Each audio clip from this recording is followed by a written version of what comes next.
धर्मा कहूची जे मु शिल्पी कूलर मान रखिबाकू ही आसीची। मु देउलर मुंडी मारिदेले शिल्पी कूलर मान रहिबा सहित देउलर मुंडी भी मरिजिब, राजा भी खुशी होइजिबे। एक कथा सुनिकरी तृतीय शिल्पी कहूची जे ठीक अछि, ये पिला तो ठीक कथा कहूची, चेष्टा करी से थरे देखो केते कोन। एवं तापर कहूची जारे बाबू तू चेष्टा करिकरी मंदिरर चूड़ी मारी देले ही ए जातिर मान रहिजिब। तापर देखो धर्मा सेई कल्याण मते कर मौसा, विश्व अन्य मानकु नमस्कार करी ठाकुरे तुमे मोर भरोसा, जय जगन्नाथ। विशु एकी परीक्षा मो दक्षिण बाहु घन घन कभी उठुचे कांदी किए री बालक, प्रभु तुमे तार साहा हो। तृतीय शिल्पी चलो भाई माने से पिला जहा करूची करू, आमर खाई पी सोई पड़िबा चलो। धर्मा कहूची मते सेही कल्याण कर केमिति मु शिल्पी कूलर मान रखी पारिनी। तापर कहूची जे जगन्नाथ ही मोर भरोसा। तापर विशु महाराणा सेति बेले कहउचंती जे मोर दक्षिण बाहु डाहाण हातटा काहेकि डेउची, काहेकि घन घन कंपी उठुची, किए ई बालक माने हमर पिले आमे ओडिया रे बा ओडिसा रे मु एतिकी सुनिची जे डाहाण बाहु जदी पुआ पिला मानकर डीए बा कंपी उठे सेठी सेमाने कहंती जे सेटा गोटे शुभ लक्षण। तेणु जेतेबेले विशु महाराणा कहउचंती जे मोर डाहाण बाहु कंपी उठुची आ ए बालक किए एया हि थई पारे, से ताको को देखिबे सेठी पाई हुए तो तांकर डाहाण बाहु एमती कंपी उठुची एटा कोहा जाय। तापर कहला कहउचंती प्रभु तुमे तार साहा हो। तृतीय शिल्पी कहउची चलो भाई माने आमे खाइ पी सोई पड़िबा, से बालक जहा चेष्टा करूची कर। वर्तमान चतुर्थ दृश्य चंद्रभागा तीर राति पाही आसुची, अदूरे कोणार्क मंदिरर दधी नौती बसीची, मुंडी मरी जाइची। धर्मा और विशु महाराणा कथबार्ता करथिले। धर्मा कौन भाबुछ बाबा? विशु ना धर्मा तुमे कौन खुशी नुह मो कामरे? विशु हेले तू किए? तू कौन स्वर्गरु देवदूत ए माटी को ओल्हेई आसीचु? सत कह विशु महाराणा सारा जीवनर साधना को विद्रूप करी किए तू मो आगे छिड़ा होइछु?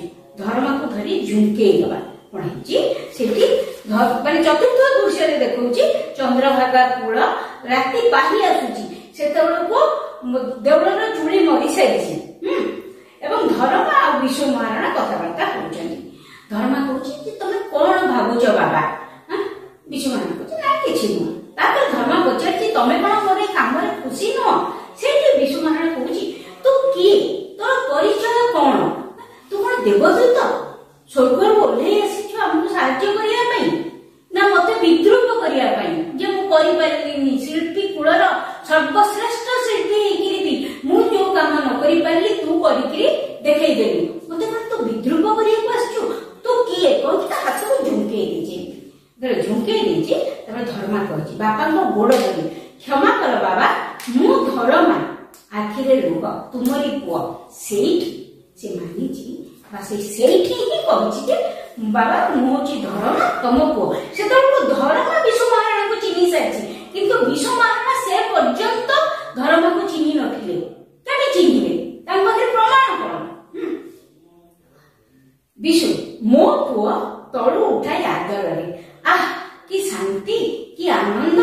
ना ना मिछ कथा, मो पुआ जे केते दूररे से जन्म हेबा गुरु मु घरु आसीली, 12 वर्ष होई गला एठी से कोडु आसीबो? धर्मा देख बाबा मो हातरे आम बाड़ीर कोली आ ए मुदी देछि। विशु धर्मु कि भाग्य मोर, आज मो आखि पवित्र होला रे बाबा। धर्म खुशी रे बाबा।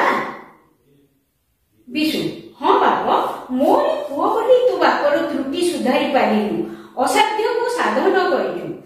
आ रे धन मोर मो कोळकु आ, तते आलिंगन करी मु तृप्ति लाभ करे। धर्मा को आलिंगन कला, प्रवेश कला शिल्पी कूल। कहला धर्मा जेतेबेले निजर परिचय दे देछि, विशु महाराणा आश्चर्य होई जाउछथि। कहउछथि मो पुओ तू कहके ताको कुंडे पकाउछथि, कहउछथि कि शांति ଆନନ୍ଦ। ପୁଣି ଭାବୁଛନ୍ତି କହୁଛନ୍ତି ନା ନା ମିଛ କଥା, ତୁ ମୋ ପୁଅ ନୁହଁ। ମୁଁ ଯେତେବେଳେ ଘରୁ ଆସିଥିଲି ସେତେବେଳେ ମୋର ପୁଅ ଜନ୍ମ ହେଇନଥିଲା।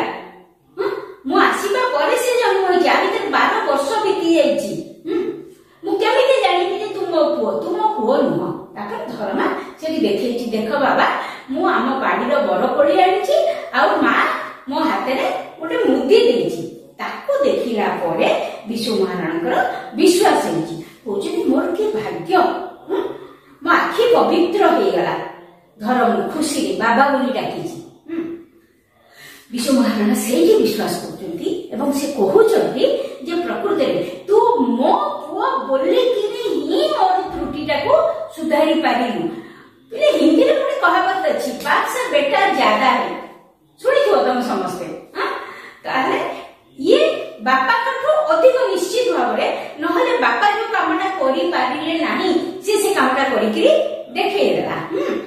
ତାକୁ ଆଲିଙ୍ଗନ କରିଛନ୍ତି ଏବଂ ତାକୁ ବହୁତ ଖୁସିରେ ଶ୍ରଦ୍ଧାରେ ତା ସହିତ କଥାବାର୍ତ୍ତା ହେବାକୁ ଯାଉଛନ୍ତି। ସେତିକି ବେଳେ କଣ ହେଇଛି, ଶିଳ୍ପୀଗଣ ପ୍ରବେଶ କରିଛନ୍ତି। ପ୍ରଥମ ଶିଳ୍ପୀ, ସବୁ ଠିକ ହେଲା ଯେ ବିଶୁ ଭାଇ, ଆମେ ସମସ୍ତେ ତତେ ଗୋଟେ କଥା ପଚାରିବାକୁ ଆସିଛୁ।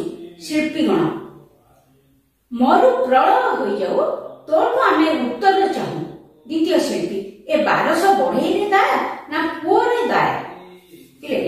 ଦେଖ ଏଇଟା ମୁଁ ତ ମୋ ପିଲାଦିନରୁ ଶୁଣି ଆସିଛି ଏ ଲାଇନଟା, 1200 ବଢେଇରେ ଦାୟ ନା ପୁଅରେ ଦାୟ?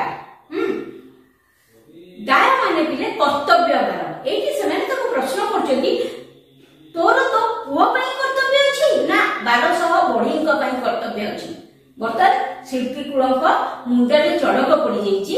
ସେମାନେ ଭାବୁଛନ୍ତି ଯେ ରାଜା ଯଦି ଜାଣିବେ ଧରମା ମାରିଛି ଚୁଳି ବା ଏଇ ଛୋଟ ପିଲାଟି ଚୁଳି ମାରିଛି, ତାହେଲେ ସେ ରାଗିକିରି ଆମ ସମସ୍ତଙ୍କ ମୁଣ୍ଡ କାଟ କରିବେ। ସେଥିପାଇଁ ସେମାନେ ଏକାଠି ହେଇକିରି ଆସିଛନ୍ତି ବିଶୁ ମହାରାଣାକୁ ପଚାରିବା ପାଇଁ। ସେତେବେଳେ ବିଶୁ ମହାରାଣା କଣ ତା ପୁଅକୁ ପାଇକିରି ଅତି ଖୁସି ହେଇଛନ୍ତି ଏବଂ ସେମାନେ କଥାବାର୍ତ୍ତା କରିବାକୁ ଯାଉଥିବା ଅବସ୍ଥାରେ ହିଁ ଏମାନେ ଆସିଛନ୍ତି। ସେମାନେ କହୁଛନ୍ତି ଯେ ମୋର ପ୍ରଳୟ ହେଇଯାଉ, ଯେଡେ ବଡ ପ୍ରାକୃତିକ ବିପର୍ଯ୍ୟୟ ଆସୁ ପଛରେ ତୋଠୁ ଆମେ ଗୋଟେ ଉତ୍ତର ଚାହୁଁଛୁ। ତୋ ପାଇଁ, ତୋ ପୁଅ ପାଇଁ ତୋର କର୍ତ୍ତବ୍ୟ ନା 1200 ବଢେଇଙ୍କ ପାଇଁ ତୋର କର୍ତ୍ତବ୍ୟ? ସେମାନେ ବିଶୁ ମହାରାଣାକୁ ଗୋଟେ ଧର୍ମ ସଙ୍କଟରେ ପକେଇ ଦେଇଛନ୍ତି। ବିଶୁ ମହାରାଣା ଏବେ ଭାବୁଛନ୍ତି ଯେ ସିଏ ପ୍ରକୃତରେ ଧର୍ମକୁ ରକ୍ଷା କରିବେ ନା 1200 ବଢେଇ, କାହା ପାଇଁ ତାଙ୍କର କର୍ତ୍ତବ୍ୟ? ଦ୍ୱିତୀୟ ଶିଳ୍ପୀ, ଏ 1200 ବଢେଇରେ ଦାୟ ନା ପୁଅରେ ଦାୟ? ଧର୍ମା, 1200 ବଢେଇରେ ଦାୟ।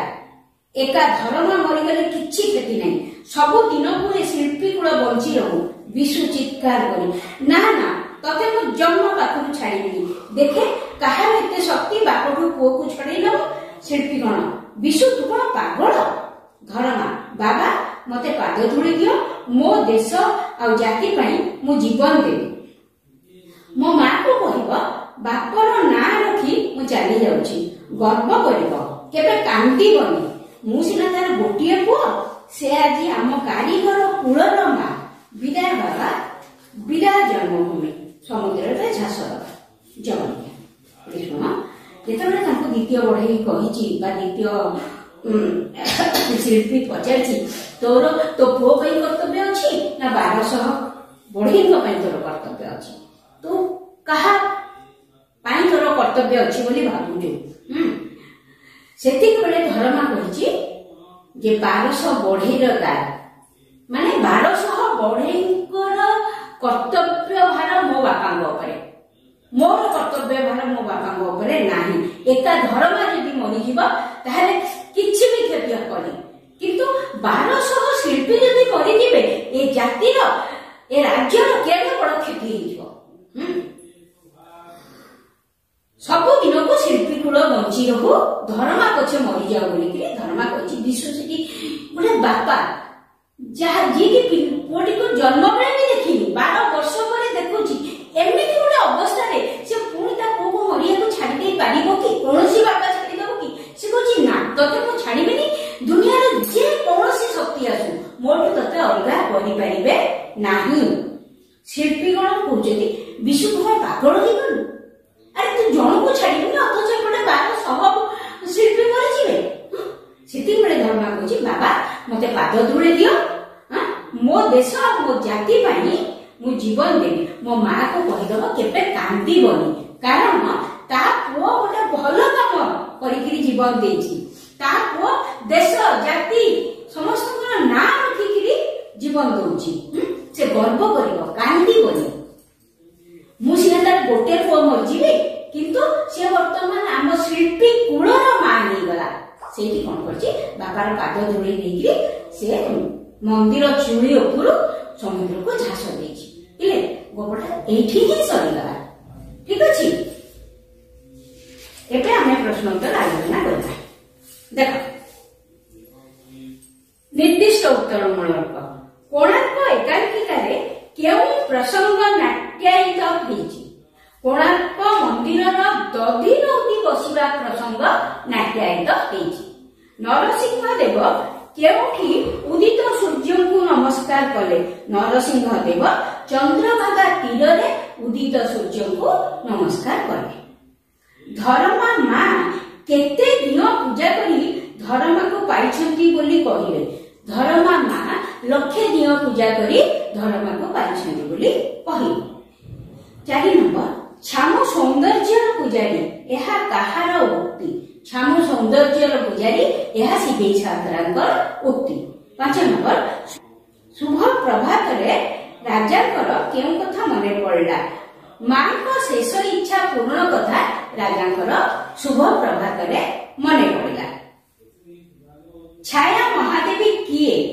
छाया महादेवी नरसिंह देवंकर मां 7 नंबर उत्कल रे केउ देवतांक मंदिर निर्मित होई नै बोली राजा कहले उत्कल रे सूर्य देवंक मंदिर निर्मित होई नै बोली राजा कहले 8 नंबर सांब किए सांब होचंती श्री कृष्णक पुत्र 9 नंबर सांब केउ रोगाक्रांत थिले सांब दुरारोग्य कुष्ठ व्याधि रोगाक्रांत थिले 11 नंबर सूर्यदेव स्वयं नारायण एहा किए कहजनी सूर्यदेव स्वयं नारायण एहा नरसिंह देव कहिछन 12 नंबर राजा मंदिर तोला दायित्व काहा उपरे अर्पण कले राजा मंदिर तोला दायित्व शिवेई सांद्रांग उपरे अर्पण कले 13 नंबर केउ गंड उपरे मंदिर तोला हेबाकू स्थिर हला पद्मतोला गंड उपरे मंदिर तोला हेबाकू स्थिर हला 14 नंबर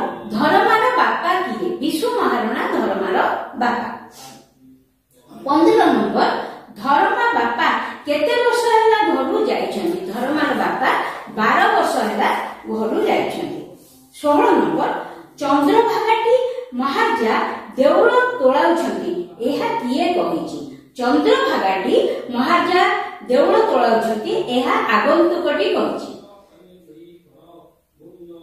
देउळ तोळा केते वर्ष धरि चालिछि देउळ तोळा 12 वर्ष धरि चालिछि 18 नंबर केते जण बढई देउळ तोळारे लागिछन्ती 1200 बढई देउळ तोळारे लागिछन्ती देउळर केउठी बसी पारी नाही देउळर दधी नौती बसी पारी नाही चकाडोळा हे तुमरी इच्छा पूर्ण हेउ एहा कहार उक्ति चकाडोळा हे तुमरी इच्छा पूर्ण हेउ एहा आगंतुककर उक्ति 21 नंबर हमको किए साहा हेबो बोली सेटा मां को कहिछि बड़ ठाकुर साहा हेबे बोली सेटा मां को कहिछि 22 नंबर काहा को सुमरण करी अनुकूल करी जिबाकू मां धर्मा को कहिले मंगला मां को सुमरण करी अनुकूल करी जिबाकू से मां धर्मा को कहिले 23 नंबर धर्मा कोन नै बापा निकट को गला धर्मा बाड़ी बरपड़ी ओ मुदी नै बापा निकट को गला 24 नंबर ए 1200 बढ़ई रे दाय ना पुओ रे दाय